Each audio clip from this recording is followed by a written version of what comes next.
Assalamualaikum warahmatullahi wabarakatuh. Ahlan wa sahlan sahabat yang dimuliakan Allah, kembali lagi bersama kami di Yufi channel Al-Quran. Kali ini kita akan lanjutkan lagi belajar mengaji surah Al-Baqarah ayat 146 dan 147.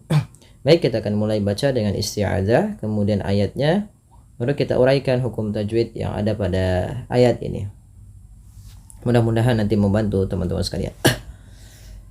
A'udzu billahi minasy syaithanir rajim. Alladzina atainahumul kitaba ya'rifunahu kama ya'rifuna abna'ahum.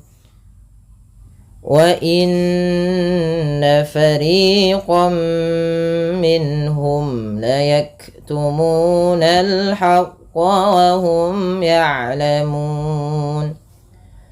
Al-haqqu min rabbika fala takunanna minal mumtarin.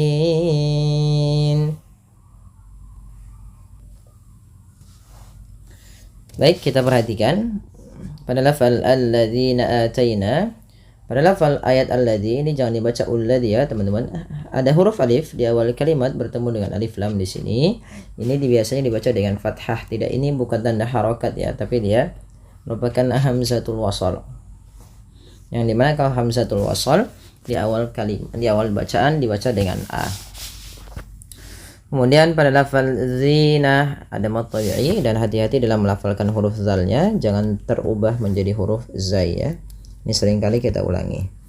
Kemudian pada lafal ataina, ataina, nah di sini ada hukum tajwid berupa namanya mad badal, yaitu mad yang terjadi ketika adanya huruf hamzah bertemu dengan huruf mad. Dan pada lafal ataina di sini ada hamzah berharakat fathah bertemu dengan huruf mad berupa alif. Panjangnya sendiri untuk mad badal adalah 2 harakat. Atainahumul kitaba. Nah, mad tabi'i fathah bertemu alif. Al-kitaba alif lam qamariyah, dibaca dengan jelas suara lamnya. Al-kitaba taba, ada fathah bertemu alif lagi kecil. At-tabi'i ya'rifunahu kama ya'rifuna abna'ahum. Pada lafal fu mad tabi'i, yaitu ditandai dengan huruf fa yang bertemu dengan huruf waw sukun, yaitu ada yang dhammah bertemu dengan waw sukun. Maka dia mad tabi'i 2 harakat. Nah, kemudian pada lafal nahu ada mad silah qasirah, yaitu mad yang terjadi ketika adanya hal dhamir yang berbentuk seperti ini atau bundar ya, maka dia dinamakan dengan mad silah qasirah, panjangnya sama dengan mad tabi'i yaitu 2 harakat. Kama ya'rifuna abna'ahum, ma dan fu kedua-duanya mad tabi'i, sehingga pada bacaan ini banyak sekali yang 2 harakatnya, maka harus kita fahami, jangan terlalu panjang dalam, jangan beda di dalam membacanya, jangan sampai yang mad tabi'inya beda, mad iwadnya, mad badalnya beda, mad silah qasirnya beda, tapi bunyinya sama, karena mereka tiga-tiganya itu adalah 2 harakat. Kemudian pada lafal abna'ahum ada ba sukun, yang dimana ba sukun ini bila ia sukun atau mati dihukumi dengan bacaan qalqalah, karena ada sifat yang melekat pada huruf ba yaitu qalqalah, yang dimana memantul ya bunyinya, maka tidak dibaca dengan abna'ahum tapi harus ada pantulan abna'ahum, tapi tidak pula dibaca dengan menambahkan hamzah pada lafal ba yang disukunkan, karena dia salah, karena kalau ditambah nanti menambah huruf. Nah, bagaimana cara memantulkan qalqalahnya adalah dibunyikan ya, tapi dia tidak putus dan tidak tertambah hamzah. Maka abna sesuai dengan hurufnya saja, dibalikkan kepada hurufnya. Abna'ahum. Kemudian panjangkan bunyi suara na, yang dimana di sini na-nya dipanjangkan 4 atau 5 harakat yang kita hukumi dengan bacaan mad wajib muttasil. Sebab terjadinya yaitu biasanya ditandai dengan adanya tanda panjang seperti ini, kemudian datang setelahnya huruf hamzah. Pada dasarnya abna'ahum abna gitu ya. Abna'ahum gini ya. Nanya awalnya 2 harokat karena datang hamzah pada setelah huruf mad, atau apabila ada mad tabi'i bertemu dengan hamzah pada satu kata, ini pada lafal kata abna'ahum hamzahnya, maka dinamakan mad wajib muttasil dipanjangkan 4 harokat. Kemudian pada lafal wa inna fariqam minhum, wa inna tahan bunyi suara nun yang berharokat tasydid karena ia dikategorikan bacaan gunnah. Beberapa di antara kita kadang terlupa di dalam membaca gunnah, tidak menahan bunyinya. Ya, wa inna. Terkadang hanya sekedar wa inna fariqam minhum. Nah, ini kurang tepat. Kemudian balafal fariqam minhum. Ada tanwin bertemu dengan huruf mim. Fathatain bertemu dengan mim, yaitu bacaan idgham bi gunnah. Apabila terjadinya ada nun sukun atau tanwin bertemu dengan 4 huruf, baik itu fathatain, kasratain, dhammatain bertemu dengan ya, waw, mim, nun, terkumpul pada lafal kata yanmu, ya, yanmu. Nah, maka apabila ada nun sukun atau tanwin bertemu dengan 4 huruf ini, cara membacanya yang pertama masukkan tanwinnya ke huruf setelahnya.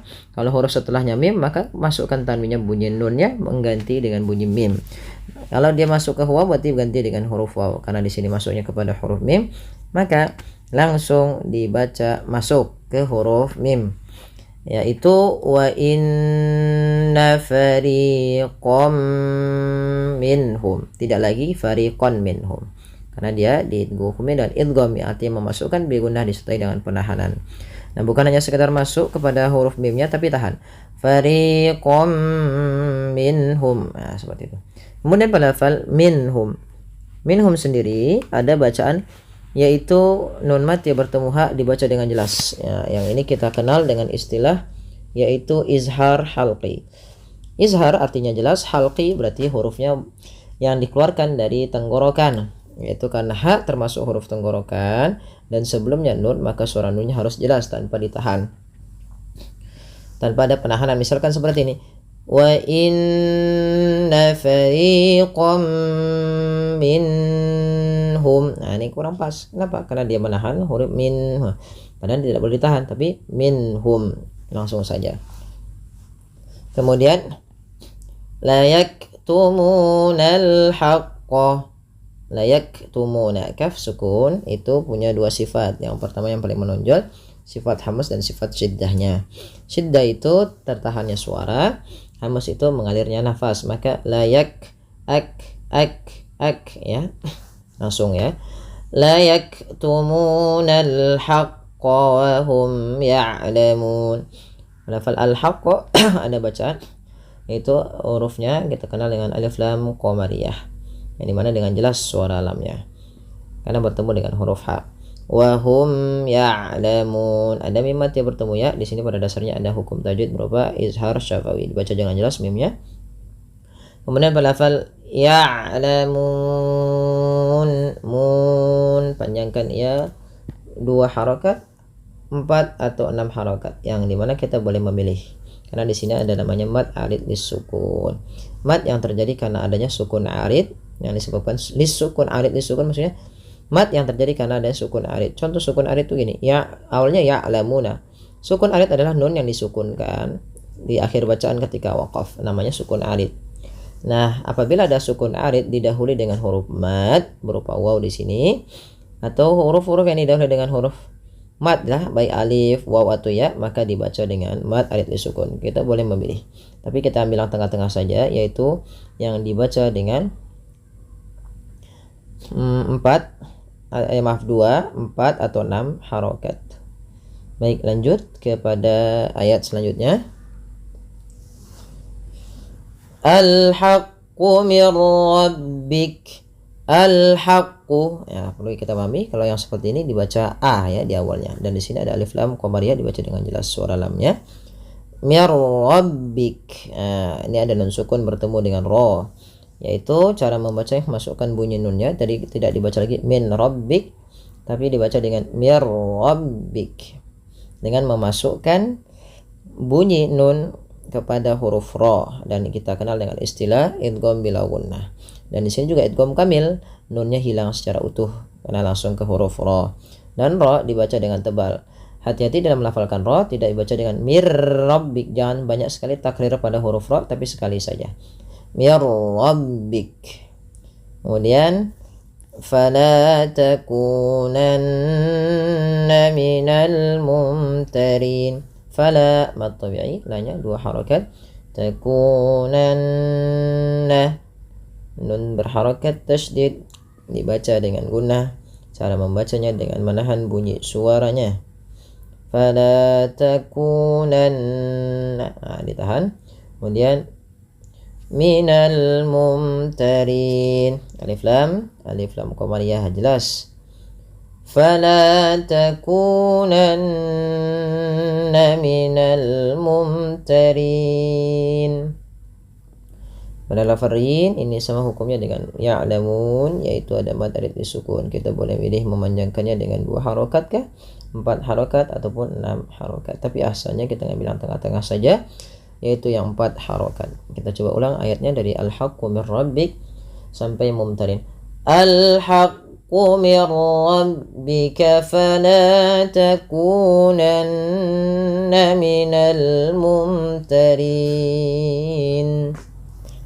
Ya, shadaqallahul azim. Mudah-mudahan bermanfaat bagi ikhwat fillah rahimani wa rahimakumullah sekalian. Mohon dukungannya untuk like, share, dan subscribe agar semua orang bisa lebih mendapatkan kebermanfaatan daripada pembelajaran kali ini. Demikian, kurang lebihnya mohon maaf. Wabillahi taufiq. Wassalamualaikum warahmatullahi wabarakatuh.